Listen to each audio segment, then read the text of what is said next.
Siamo finalmente giunti all'atto finale di questo referendum per la separazione del Comune di Venezia in due comuni, cioè quello di Venezia e quello di Mestre,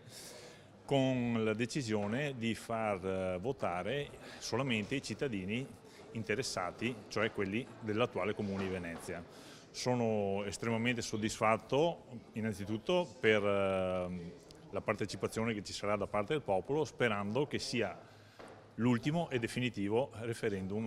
per questa separazione. Siamo usciti dall'aula di fronte al PDA che è stato presentato oggi, che dà avvio a quella che era la proposta di iniziativa popolare sulla suddivisione del Comune di Venezia nei due comuni autonomi di Venezia e Mestre, perché ci siamo rifatti a quelli che erano il parere della Presidenza del Consiglio dei Ministri e anche il parere del Legislativo del Consiglio, che rilevavano un profilo di potenziale illegittimità della proposta di iniziativa popolare e di conseguenza anche di quello che poi è l'atto conseguente che dà avvio al referendum che dovrebbe tenersi il 22 di ottobre insieme al referendum sull'autonomia. Crediamo che votare un atto che può essere comunque impugnato successivamente sia assolutamente illogico, e questa illogicità in qualche modo sia stata confermata poi da delle affermazioni di natura prettamente politica fatte da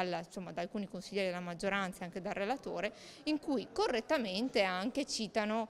delle inadempienze del sindaco Brugnaro rispetto a quelli che erano degli accordi elettorali. Ma siccome qui non stiamo discutendo di accordi elettorali con Brugnaro, ma stiamo discutendo di dare o non dare la parola ai cittadini su un tema così importante, secondo noi prima bisogna comunque aver chiaro dove stiamo andando e soprattutto che questo atto sia realmente di competenza della Regione. Qui non ci sono i partiti di mezzo, non ci sono beghe, ci sono i comitati, ci sono i cittadini, c'è una raccolta di firme fatta da parecchio tempo ormai. Noi come Lega ci siamo presi l'impegno di portare avanti l'istanza dei cittadini e siamo arrivati finalmente a conclusione. Il 22 di ottobre si voterà per il referendum del Veneto e anche,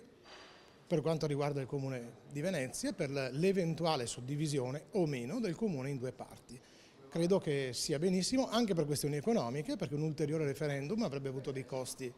proibitivi. In questo caso, senza spendere una lira in più, si riesce a accontentare due bisogni diversi. Ci sono 9.000 firme di cittadini veneziani che chiedono il referendum, quindi sono 2.000 firme in più rispetto a quello che sarebbe necessario ottenere per indire